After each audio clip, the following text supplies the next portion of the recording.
अगर आप भी इंग्लिश सीखना चाहते हो और अपने साथ इंग्लिश सीखने वाला और बोलने वाला पार्टनर चाहते हो, so I am that one and this channel is specially design for you. So जल्दी से कमेंट कर दो यस पार्टनर। ये चैनल उन सब लोगों के लिए है जो मेरे ही जैसे बिगनर लेवल से इंग्लिश सीखना चाहते हैं, और वो भी यूट्यूब के फ्री रिसोर्सेज से। सो फटाफट से चैनल को सब्सक्राइब कर दो, क्योंकि इस बार हमें इंग्लिश सीख के ही रहना है। डू और डाई। वीडियो में आगे बढ़ने से पहले मेरा एक छोटा सा introduction. I am Sejal Mishra, pursuing BCom second semester from ISDC college of Allahabad university. सच बताऊं तो इंग्लिश सीखने का प्लान मेरा 12th एग्जाम मेरा खत्म होने से ही बना था 2025 में, और आज डेट है 1 फरवरी 2026, और अभी तक ये प्लानिंग मोड में ही चल रहा था। और अगर आप भी मेरे जैसे इंग्लिश सीखने में अभी प्लानिंग मोड पे ही चल रहे हैं तो कमेंट में मी टू जरूर लिखिएगा।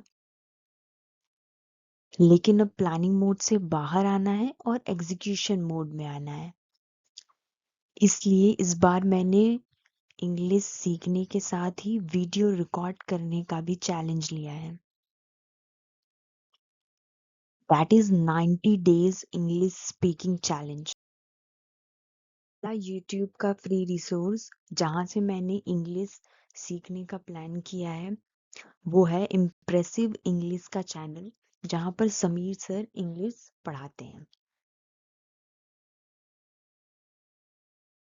4 प्लेलिस्ट फॉलो करने का सोचा है, और जिसमें कि फर्स्ट प्लेलिस्ट है ये, जिसकी मैंने D1 वाली वीडियो आज देखी है, and second playlist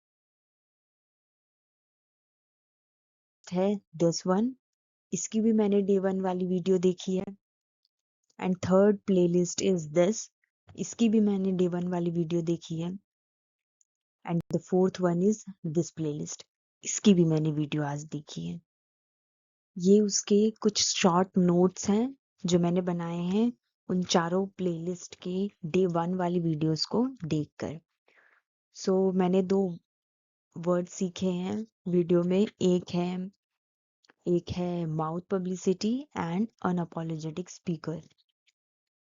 unapologetic means होता है बेशर्म, एंड माउथ पब्लिसिटी मीन्स होता है जब हम किसी चीज की पब्लिसिटी करें माउथ से। ओके। और सर ने बताया कि पापा और माँ ये दोनों ही वर्ड इंग्लिश के हैं। फिर मैंने पढ़ा कि इनफॉर्मल इंग्लिश में हाय बोलते हैं, फॉर्मल इंग्लिश में हेलो बोलते हैं, एंड क्लाइंट या कलीग को अगर हमें ग्रीट करना है सो हम बोलेंगे how do you do, I am Sejal, और सामने से आप रिप्लाई करेंगे please to meet you, I am whatever your name. And sir ने हालचाल की इंग्लिश वेलबींग बताई, एंड हालचाल कैसे पूछते हैं हाउ आर यू, और सर ने बताया कि हाउ आर यू का आंसर हम आई एम फाइन से कभी नहीं देंगे, उसके प्लेस पर हम I am good, I am tired, I am not feeling good, everything is good, same as always, nothing special, not so good, all good कह के आंसर दे सकते हैं। एंड अगर हमें कहना है कि आज के लिए बस इतना ही, सो उसके लिए हम लोग फ्रेज बोल सकते हैं कॉल इट अ डे। फिर सर ने डिफरेंस बताया नाइस टू मीट यू और नाइस मीटिंग यू के बीच में। नाइस टू मीट यू बोलते हैं जब हम कन्वर्सेशन की स्टार्टिंग में बोलते हैं, किसी से हम मिल रहे हैं तो उसके मिलने पर how do you do, I am Sejal के बाद मैं सामने वाले पर्सन को नाइस टू मीट यू बोल सकती हूँ, क्योंकि मैं तुरंत उससे अभी मिल रही हूँ। एंड जब मेरा कन्वर्सेशन खत्म हो जाएगा और मुझे मिलकर उससे मिलकर जाना है, तब मैं बोलूंगी नाइस मीटिंग यू। और सर ने कुछ वोकैबुलरी हमें बताई कि इसे भी वोकैबुलरी बोलते हैं, as long as, although, even though, as well, whereas, nonetheless, by the time, unless, until, till, yet, hang up, moreover, meanwhile, however, whoever, gradually, so that, furthermore, acquaintance, as if, as though. Sir ने generation के बारे में भी बताया कि कौन किस year में बॉर्न हुआ है तो उसे क्या बोलते हैं। लाइक जो पर्सन 1928 टू 1945 में बॉर्न हुआ है उसे साइलेंट जनरेशन में आता है। वो जो बॉर्न हुआ है 1946 टू 1964 उसे बूमर्स बोलते हैं। जो जो 1965 टू 1980 में बॉर्न हुआ है उसे जनरेशन एक्स वाला बोलते हैं। और जो बॉर्न हुआ है 1981 एंड 1996 उसे मिलेनियल्स एंड जनरेशन वाई वाला है वो, जिसमें मेरे पेरेंट्स आते हैं। और जो बॉर्न हुआ है 1997 टू 1997 टू 2012 वो उसे जनरेशन जेड में आता है, जिसे जेंजी भी बोलते हैं, जिसमें हम आते हैं। और जो बॉर्न हुआ है 2013 टू 2025 उसे अल्फा, वो अल्फा में आता है।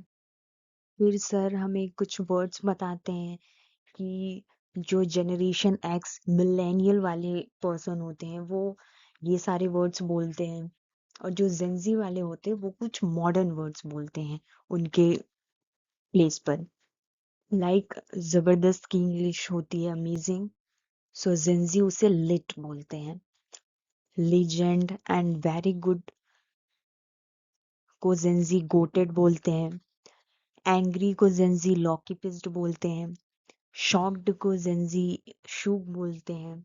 लाई को जेंजी कैप बोलते हैं। एंड स्पीकिंग ट्रूथ को जेंजी नो कैप बोलते हैं। एंड माय बेस्ट फ्रेंड को बोल सकते हैं माय फैम। वेरी स्टाइलिश को बोल सकते हैं ड्रिप। वेरी फनी को बोल सकते हैं I am dead. Very good really good को बोल सकते हैं स्लैप्स। लेट्स गो बॉयज को बोल सकते हैं LFG बॉयज। स्टॉप टॉकिंग को बोल सकते हैं घोस्टेड। इनफॉर्मल इंट्रोडक्शन में मैं बोलती हूँ आप लोगों से, मैं अपना इंट्रोडक्शन देती हूँ, आप रिप्लाई करिएगा।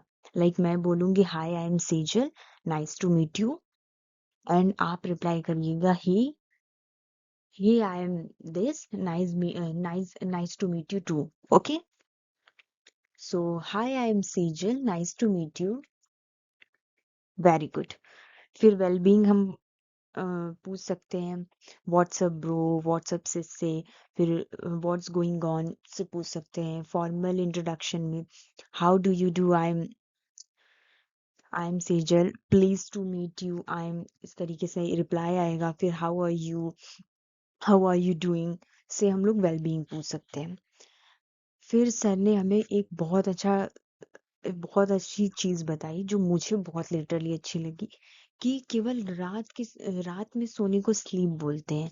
अगर हम आफ्टरनून में सोते हैं तो उसे बिल्कुल भी स्लीप नहीं बोला जाता, उसे सियस्ता बोला जाता है। सो और सियस्ता वो आराम करना होता है, सोना होता है जो 2-3 घंटे की स्लीप हो। 2-3 घंटे का दोपहर में सोना को टेक अ सियस्ता बोलते हैं। एंड नैप जो होती है वो 10-15 मिनट की होती है। एंड गो टू स्लीप मतलब होता है कोमा में जाना। तो किसी को भी गो टू स्लीप मत बोलिएगा, नहीं आप बोल रहे हैं कि कोमा में चले जाना। एंड उसकी प्लेस पर हम गो टू बेड बोल सकते हैं, सर ने सिखाया हमें। एंड डोज मतलब होता है ऊँघना, और यॉर्निंग करना मीन्स होता है जमाई लेना। एंड स्लीप ऑन इट मतलब होता है अच्छे से सोचना। अगर मैं बोलती हूँ कि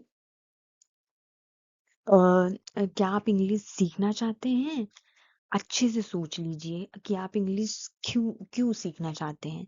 तो मैं बोलूंगी कि अच्छे से सोचना कि English, sleep on it. And sir ने एक सेंटेंस बताया जो कि काफी अच्छा है, it's a tip of iceberg. ये तो अभी शुरुआत है, लाइक ये डे 1 है हमारे चैलेंज का। So this is the it is a tip of iceberg. फिर सर ने कुछ कंफ्यूजिंग वर्ड्स बताए, एक समटाइम एंड समटाइम्स। स्क्रीन पर आप देख ही सकते हैं क्या लिखा हुआ है, इसका क्या मतलब। फिर हमने सीखा कि नॉक द डोर, दरवाजा खटखटाने को नॉक नॉक द डोर बोलते हैं। एंड दरवाजा पीटने को नॉक एट द डोर बोलते हैं। एंड ये सही नहीं है, अगर इसकी इंग्लिश हमें बोलनी है तो हम बोलेंगे इट इज नॉट गुड। और ऐसा काम करना अच्छा नहीं है, इसकी इंग्लिश बोलनी है तो इट इज नो गुड बोलेंगे। और बंकिंग के साथ हमेशा ऑफ आता है। अगर हमें बोलना है कि हम क्लास बंक कर रहे हैं, तो हम क्लास बंक कर रहे हैं वाले सेंटेंस में हमें बंक बंक के बाद ऑफ लगाना जरूरी है। फिर सर ने सॉरी बोलना भी हमें सिखाया, लाइक हम सॉरी बोल सकते हैं आई एम सॉरी से, फॉरगिव मी से, आई अपोलोजाइज एंड आई एप्लोर यू का मतलब होता है हाथ पांव जोड़कर माफी मांगना। फिर हमने सीखा आज कि सॉरी टू और सॉरी फॉर के बीच में डिफरेंस क्या होता है।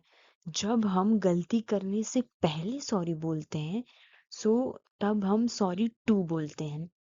लाइक मैं किसी दो बंदे की कन्वर्सेशन में इंटर करने जा रही हूँ, कुछ बोलने जा रही हूँ, तो मैं गलती करने से पहले बोलूंगी कि सॉरी टू इंटरप्ट यू, फिर मैं अपनी बात बोलूंगी, और फिर लास्ट में मैं सॉरी फॉर इंटरप्टिंग यू बोलूंगी गलती करने के बाद। यही सारी चीजें थी जो आज मैंने सीखी। इस चैनल का एक सिंपल सा रूल है, which is consistency over perfection. और अगर आप भी इस रूल को फॉलो करना चाहते हो तो कल डे 2 आ रहा है, अगर उसे मिस नहीं करना चाहते हो तो सब्सक्राइब करके बेल आइकन को जरूर प्रेस कर देना। That it for today guys, bye bye.